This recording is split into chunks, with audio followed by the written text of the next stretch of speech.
Hey everyone, we've got a CBR1000 2012 model. It's the one with the digital dash. See? So it's just had an exhaust put on, the guy's in for an ECU tune and a quick shifter. So we're fitting an HM SS, which is a seamless shift version of the HM shifter.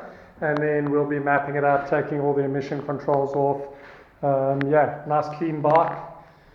The exhaust that he fitted is stock headers that have been ceramic coated, and then he's put on a carbon Yoshi. So that's USA version exhaust.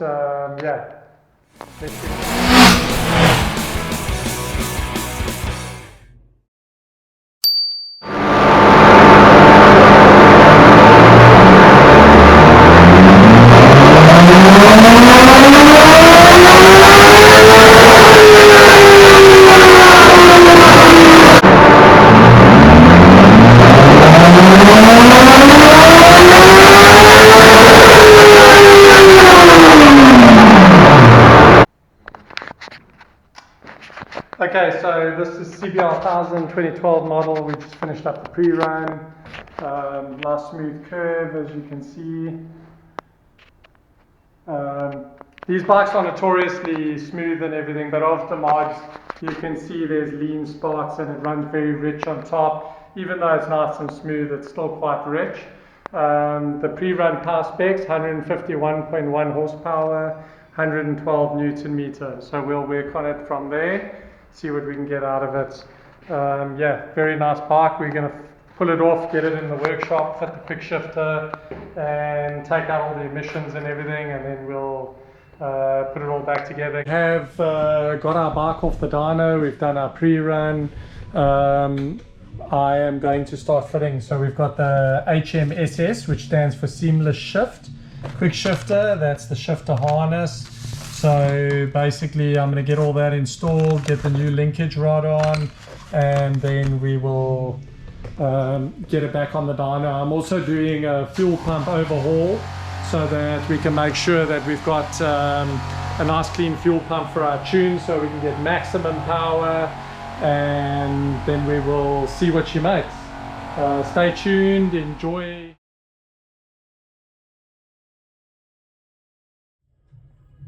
You can see how dirty this is. Check here.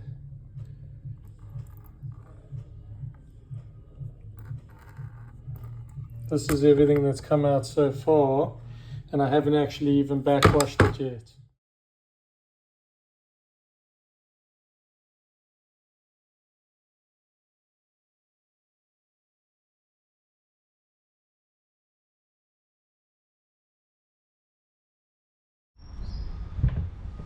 Okay, so let's run through. We fitted our HM quick shifter. Just going to pop the seat off quick. I've just put the control module in there. Now this HM quick shifter has auto adapt, so the harder you push the pedal, it changes the sensitivity, changes the milliseconds. This is the SS model, which stands for seamless shift. We've also removed our stock O2 sensor, we've blanked off our pair valve, we've removed the exhaust servo which sits in there. So I'm going to get all the Woolich stuff hooked up, and then we will get on with tuning. I'm just waiting for my internet to kick in. Hopefully you guys enjoy the quality. I got a new camera, so stepping up my game a bit here. Hope it's better. Let me know what you think of the quality of this compared to the old videos. Thanks. Okay, so basically this is the ignition timing map. You can see how the timing just ramps up extremely fast in this area, creating a flat spot. And then it basically runs up to peak timing, advance, and then it just drops away gradually. So basically what we want to do is I want to just smooth this all out and then try and see with the detonation sensor where we're getting peak timing, where our power is peaking, and then obviously make my map around that. So I always make base changes to start with on this, and then from there advance my timing and retard my timing according to the limitation of knock.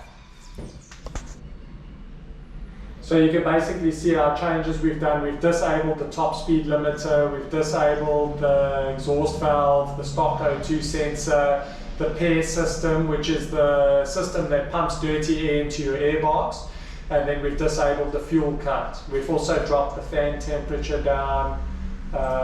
We have raised the rev limiter by 500 RPMs, which is safe for the stock valve springs.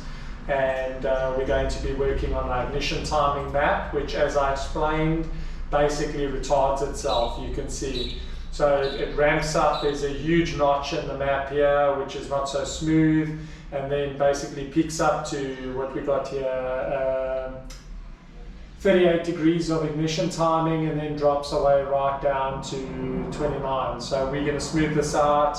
And then obviously our fuel maps, intake pressure and throttle position sensor, will smooth all this and then retune it once we've got our peak ignition timing. So that's TPS, and this is your intake pressure mapping. So this is used by the map sensor to read atmospheric vacuum. So as you accelerate, there's more vacuum in the intake, and it adjusts the fueling accordingly. GoPro, stop recording.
Okay, so we're done with our CBR1000. Here's our final results. I hope you enjoyed the footage and the video.